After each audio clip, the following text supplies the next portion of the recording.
This week on the Four Rivers Ag Report, watch out, it's Ag Safety Awareness Week. And beware the vegetarian cutlet. Oh, and there's something else I'll think about it in a second. That and much more on the Four Rivers Ag Report.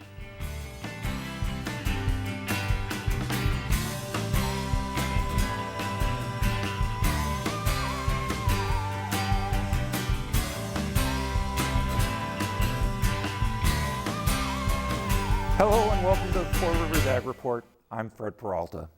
Well, if this is March coming in like a lion, somebody get a tranquilizer gun. This is nuts. Let's see, we had snow on Monday, 60s on Wednesdays. What next? The return of the glacier? But if there's one thing that this weather is doing, it's getting some of the farm juices flowing. I've seen some field prep work. Nothing major, but still one of you out there is out playing with this tractor. There's been a lot of tiling putting in, so you guys are starting to get the itch. But before you do, I'd like you to make sure that the most important tool you need to get your jobs done is ready, your brain. In particular, we want you to take the time to think about doing your job safely. Well, with me today to talk about Agricultural Safety Awareness Week is Bob Ahern. He's the Ag Safety Specialist for the University of Illinois.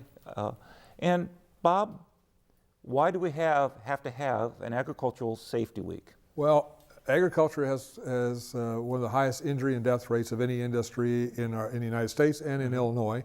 We have about 34 deaths in Illinois each year related to farm work-related accidents, and about another 5,000 what we call lost time injuries, where people are hurt bad enough they have to go to the doctor or whatever. Right, it's a dangerous job, lots of very strong machines and lots of dangerous moving parts and all. But if you've been farming for a while, shouldn't you know this already? Well, most farmers are aware of many of the risk. The problem is that we often don't appreciate the risk and understand that we need to manage the safety risk. It should be part of our managing of our farm. So when you mean managing risk, I think about insurance. Okay. Okay. What do you talk? How can a farmer manage the risk? Well, part of it is having adequate insurance in case something goes wrong. You can deal with any lawsuits or whatever, or medical costs. But the other major aspect is we want to prevent the injuries, of course, from occurring from a management standpoint. So part of that is looking at the things on the farm that have high risk. Mm-hmm. And the thing we have to realize is that injuries are multi-causal events. And one of the problems we get into is that we're out on our farm, we go into a grain bin when the grain's flowing, and we continue to do that activity because nothing bad's happened. Nobody's been trapped. You've done it 100 times. Right. But the issue is it's multi-causal. So if you happen to slip or fall, or whoever the worker is and gets in the center of that bin and starts pulling you under, you have only seconds to get out, and most people can't. And so then you have a situation where it's going to result in a very serious injury or death. And the same sort of thing is like climbing over an unguarded power takeoff shaft. Yes. And so you've done it many times. It saves us a little bit of time, but what you're doing, you're putting yourself at risk. If something goes wrong, you get caught in that revolving piece of equipment, it's going to be relentless. It's going to pull your leg off, your arm off, wrap you around it and kill you or whatever. Mm-hmm. So it's important to identify those things, particularly that are very serious risk. Crashes on roadways, another big issue, particularly spring and fall when we're moving our equipment on roads. We don't move well with other pieces of equipment or other vehicles, and so we have to make sure we're properly lit, and we give people warning if they need at least 1,000 feet and so forth. So managing isn't just managing your own thought, but creating situations where everybody is aware and is safe. Right. We have to make sure that we understand what the risks are. We understand that the people who are doing the work are trained, that they have appropriate personal protective equipment. They understand what is expected of them from a safety standpoint, and we know ourselves, we're the operator. Mm-hmm. We take time to understand the risk and understand how to avoid them. It's important to do that to protect the people from being hurt, which can be very human traumatic. Right. And then also from the liability standpoint, the cost of farm accidents is significant. Well, you talking a little bit about that. How can a farmer protect his assets in the safety? Well, one is having a good safety management program and minimizing those risks, because an accident, the average farm accident costs around $30,000 with no death. Right. If you have a death, it runs up near $1 million. And this is lost time, productivity, the person in their life, and medical cost, insurance cost, lawyer cost, all that sort of thing. Well, so if the lawyers get involved, you want to be able to show that you at least had thought about potential risks and done everything you could to prevent that accident. Right. Farmers often, one of the things they got to be able to, if you have an accident where there's a lawsuit involved, you got to show that you have you teach people about safety. It's important on your farm, and that you don't just rely on their experience. You've got to let them know what you expect from a safety standpoint. And one of the problems farmers get into is that they just, because somebody grew up on a farm or whatever, they think they know how to drive a tractor. Well, they may know how to drive a tractor, but they may not understand how to drive it safely from your way they should be doing it, and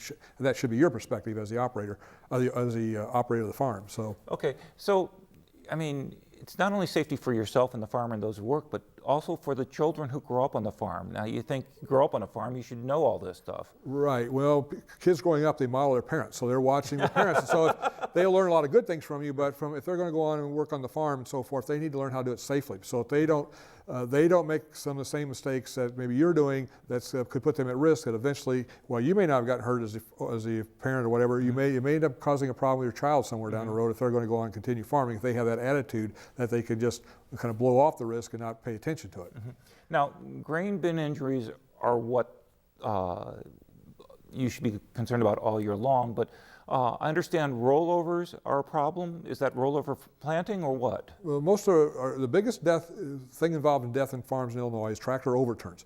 We have about anywhere from 8 to 12 a year, and they are almost 70% of them or so occur when people are mowing ditches or ditches, fields. not right, fields. right. Okay. No, well, fields somewhat, Okay. but ditches are the biggest problem. Okay. But any mowing activity, usually you're doing on uneven ground, ground. you need to make sure you're using a tractor that has a rollover protective structure on it. So if it rolls over, it will protect you. The problem is we use old tractors with no ROPS on it. Doing that kind of activity is a very lethal activity. Right, you're using the oldest tractor you have because it's the smallest one that can fit in the end. You're maybe the older person on the farm, and that's when you're most used to, or whatever the reasons may be.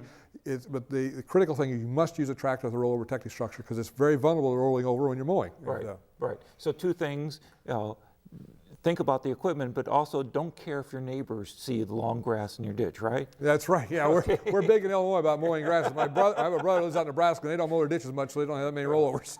But yeah. So in summary, ag safety isn't just for this week. It's for every day of the year. It's for everything you do. It's for every piece of equipment that could yank your finger off or even potentially not. Right, it's very important. It's an integral part of your management. Just like you select the right variety of corn to grow, you want to develop the right tillage system. So it's also important to manage your safety risk because it's a very important factor in the economic cost of running a farm and in the personal loss if an injury occurs. Okay. Well, thank you, Bob, for being here this week. It's my pleasure. From the corn checkoff, bidding on the bulls, to cranky cranes, it's been a busy week.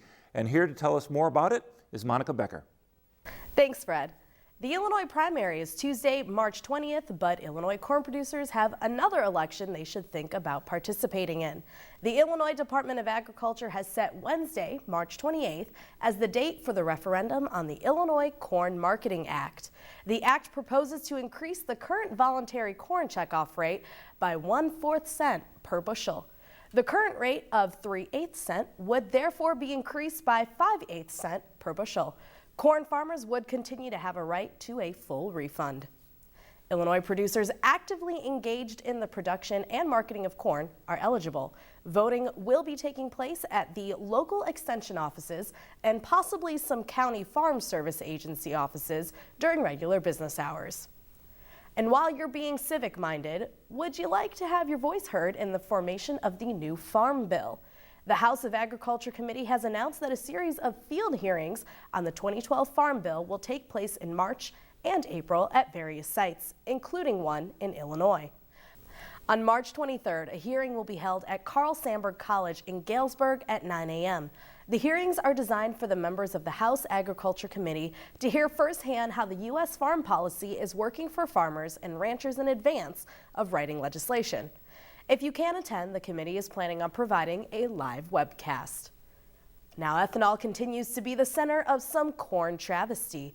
The Food and Agriculture Policy Research Institute, a U.S. university consortium, have suggested that U.S. farm officials may have underestimated the potential for corn use in the production of ethanol. The group agreed that the rapid growth in corn ethanol production has slowed, but forecast that biofuel plants would use 120 million bushels more grain next year than the U.S. Department of Agriculture is counting on. That additional corn usage would slow the rebuilding of corn inventories and therefore might lead to supporting higher or at least present corn prices. And now from corn to cows. The Illinois Performance Tested Bull Sale is a seminal event for beef industry in the state and the Midwest. Todd Gleason reports why and how the sale has helped improve the quality of beef cattle in the state. Every February, beef cattle producers gather on the Illinois State Fairgrounds for one of the best auctions of the year. On the block are performance-tested bulls. These are animals that have been monitored since birth for all kinds of important data points. Data that makes a difference to the profitability of the farm and to consumers, says Tom Sachs. We need to be an industry that is production-oriented, and by evaluating this data and basing selection on this information, while we are more productive. So the bulls in the sale are evaluated on data which predicts how well their offspring will perform as beef cattle. Illinois has gone one step further back in this process in hopes of improving the herd and educating potential beef producers. The performance cow class at the Illinois State Fair and the performance tested bull sale, also held on the fairgrounds, are events designed to educate, promote, and move an industry and the people in it forward. For University of Illinois Extension, I'm Todd Gleason. About a month ago, we reported on the return of bald eagles to areas nearby. If you've craned your neck to see one, perhaps being eagle-eyed will mean that you'll see a crane instead. The sandhill cranes are making a comeback in Illinois. The large wetland birds have been absent from the state since 1887, although a small population was reintroduced in 1987. The sandhill crane population has been increasing by 30% per year in the northeastern part of the state, and now they have been spotted much further south.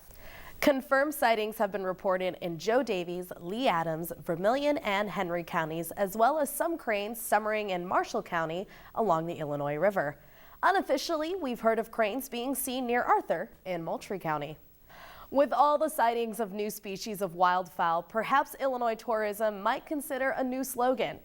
Illinois, it's for the birds. For the Four Rivers Ag Report, I'm Monica Becker. Okay, hotshot, 2 questions. What's faster, hot or cold?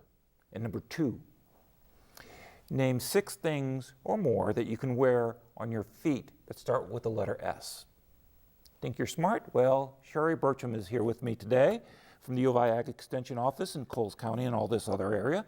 And Sherry, you're here to talk about, brain fitness. Exactly. Okay. What is brain fitness and why should we worry about it? Well, as we get older, there's a lot of myths out there. Okay, what are some of the myths? One of the myths is that our intelligence declines as we get older, which is completely not true. What really declines is our practice in taking tests. Oh, okay. There's a lot of studies out there, and as the older adults were taking these tests, they hadn't done that for years, and the younger adults had a lot more practice. So whenever the older adults were trained in taking tests and had more practice, they found that their intelligence had indeed not declined at all. They were the same. And another one is that our learning ability decreases as well. But we have huge brains that we don't even use the full capacity of, so that's just not true either. I've been accused of not using my full capacity for a long time, and as far as getting stupider, just asked my daughter when she was a teenager how smart I was. But anyway, so there's this concern about decreased mental capacity and mental fitness. What's some of the good news? Well, the good news, part of it is, as we get older, we are going to get slower. We are going to lose a little flexibility. Right. And our accuracy and speed of our recall on that is going to be affected somewhat. But the good news is that if we just practice exercising our brains and using them, that we can maintain our cognitive ability. So what are some of the tips to maintain our cognitive ability? That's a phrase I quickly remembered. Well, there's lots of different brain exercises you can do. A suggestion, though, is that whatever one that you choose to do, that it be something that is challenging to you, that it doesn't get too easy. Just like if you were to go in the gym and use 1-pound weights, and just continue to use them, it's no challenge whatsoever. You got to continue to do that. You also have to continue to challenge all the areas of your brain as well, Okay. like your short-term memory, your long-term, your spatial reasoning, your critical skills, all those. What are some of the things people could do to exercise these different parts of your brain? Lots of different things. A lot of people feel like if they're doing crossword puzzles or Sudoku, or those types of things, they're good to go. But again, those are very good examples, except they need to make them challenging. Right. If they become too easy, they Okay. have to find different variations. But there are so many other things that we don't even think of, Okay. such as journaling, learning a new dance, Okay. playing board games or Okay. card games. Okay. Other things like just traveling or Really? having a conversation So with being another outside of your person. norm quite often challenges you to think, get out of your rut, so to speak. Exactly. Okay, is reading an activity that people can do? Oh yes, certainly. Yeah. So but change things up, right? Exactly. Okay. Maybe read something that you wouldn't normally feel, that's not easy for you, that maybe be off topic for Okay. you, and change it up. Okay. Now, when I go to the gym, and believe it or not, people, I go to the gym. I don't do the same thing every day because they told me, you don't just lift weights every day. You don't just use this cardio every day. You sort of mix things up on a regular basis. So, should we be thinking the same way about our brain? Exactly. That's why, doing the various different activities will challenge different parts of your brain. Just like the couple examples that you used before this segment, that those are brain teasers that are going to challenge a different area than, say, if you would do the dancing or doing jigsaw puzzles for spatial, reasoning and things such as that. Well, so far, other than dancing, you haven't scared me off. Okay. But I was going to ask a question, but I can't. What about forgetfulness? There you go. Okay. Some tips for that? Yeah, please. Okay. I meant to ask you that. Well, and that forgetfulness is something that we all experience at any age. It's a lot of older people, though, when they start having that, or they really notice it more because they're worried about, having a disease with that. But it can happen to anyone. We just get busy, we forget. So some brief tips about that. One is that if you're trying to set a password that you can remember or a PIN number or something. Go with something that you already know that you can associate. It's called association with, like your birth date, anniversary date, things such as that you would remember. Another technique is called chunking, and it's something like Junking? chunking. Okay. It's like your social security number or a phone number. They're chunked in such a way that you remember the numbers much more easy than if it's a series of numbers. Well, absolutely. Right. And that can be applied to other things, like if you're making out a grocery list. If you chunk them that way, like everything in dairy in categories, meat, cereals, freezer aisle, things like that, it's much easier to remember that way, or even by the layout of your grocery store, than just random items. I'll try that next weekend when Yes. I'm running my wife's errands.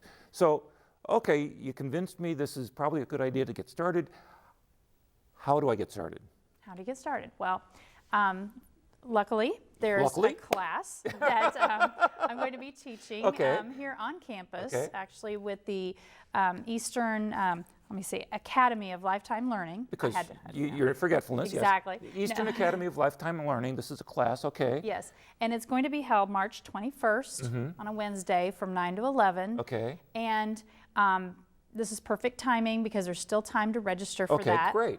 And they can register, the listeners can register at 581-5114. Okay. Or they can go to the website for the Academy at www.eiu.edu/adult-ed/.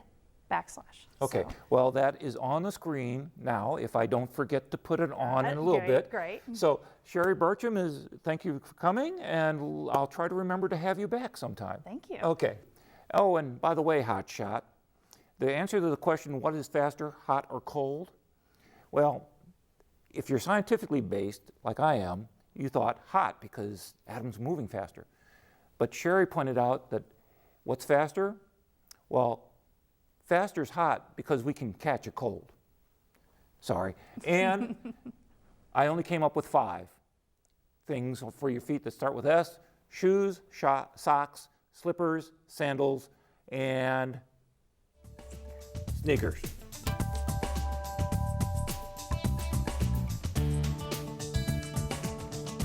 Next week is spring break around here, and for me at least, it means easier parking. But there's been a long history of tying the school calendar to the farming calendar. Cameron Craig looks at why this is on this week's Under the Four Rivers Sky. As I was working on my master's thesis on reconstructing Indiana's climate of the 19th century using historical documents such as diaries and personal journals, I learned something interesting about the school year. Kids today would greatly appreciate the school year according to 19th century standards. However, a bit more work is involved than they probably would like. Before the Weather Channel, National Weather Service, and when not everyone had a thermometer, people wrote about the weather in their personal journals and diaries. For my thesis, my objective was to sift through daily journal entries looking for any weather descriptors or actual temperatures the author wrote down. While reading every entry for every day, I was immersed in the daily functions of the author's life. I learned about how one author soothed their child's sore throat by giving them turpentine, or calm an upset stomach by giving a dose of tar. Interesting, right? But I also learned about the school year from one author who was a school teacher one part of the year and a farmer the other part of the year. William Scudder of Indianapolis lived during the early to mid-19th century. As I began to read the first page of his diary that began in the summer, I learned about his daily tasks as a farmer. He wrote what he did on a particular day and recorded the costs of hay, feed, equipment, and so much more. As the entries turned from summer to fall, his focus was on the upcoming state fair and harvest. You are probably picturing the state fair as an end to the summer event, just before school begins. However, the state fair in the 19th century was actually in October and sometimes in September. Harvest also occurred around that time as well. Mr. Scudder's diary then shifted from how well the harvest went to preparing for the new school year. School started in late October or November? At first I was confused and found that other authors' diaries stated the same situation. The school year began in the late fall. I was interested in this because I always thought school started in late August, but I got to thinking about that time in history. Farmers needed every hand possible to work the land and complete the daily tasks of the farm. This included their children. Children having to do hard farm work probably looked forward to the harvest season, but at the same time probably dreaded the idea of having to begin schoolwork, not to mention having to walk to school uphill both ways. During the school season, children probably had to wake up very early to take care of the livestock or collect wood to keep the home warm. It is also during this time that the father and mother concentrated their efforts on fixing up the dwelling or catching up with old friends. As the winter season began to show signs of dwindling, with the first buds bursting forth, the focus of the farmstead turned to preparing the fields for planting. The school season was wrapping up so that all available hands could begin their planting season tasks. The school year was based on the growing season. School ended when it was time to prepare the fields. School began when the last grain was harvested, a time different from today when many farmers use farm equipment to work the land with fewer hands. Someday in the future, I would like to survey the children of today to see how they would view the school season a century and a half before their time. I am sure some answers would include, would I be able to text my friends or update my status on Facebook? There is so much more we can learn from those before us, whether it is from a diary left in the trunk of artifacts or just a sit-down discussion with a wise grandmother or grandfather. We all would gain a different perspective of what life was like before us. Take time to listen to those wise old stories, because one day you will be the storyteller for the next generation. Science Daily reports that European researchers have developed a new method for creating a meat substitute for the veal cutlet. Yes, a vegetarian cutlet that looks like a cutlet, is juicy and fibrous like a cutlet, and I'm sorry, I can't. Come on, a vegetarian cutlet? No, not even me. So instead, penguin escapes Tokyo Zoo. Now that's more like it. Yes, a 1-year-old Humboldt penguin, native to South America, climbed a high stone wall and escaped the Tokyo Zoo last week. It was seen swimming in a nearby river. Now, zoo officials are afraid that if the penguin might actually make it out to sea, and if it does, there is little chance of capture. And of course, we all know what happens to animals that get out into Tokyo Bay, don't we? Pengzilla!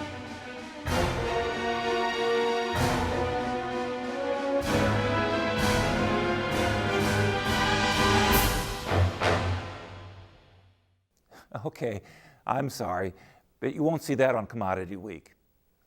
Everyone here at WEIU hopes you've been enjoying the programming that's been on the last couple weeks. We're smack in the middle of our Leap into Spring pledge campaign, and you guys have been responding nicely. But if you haven't done so already, please, we'd like you to consider doing so soon. We could really use your support. Well, that's it for this week. Work hard, be safe, and enjoy the beautiful sunsets. I'm Fred Peralta, and thanks for watching the Four Rivers Ag Report.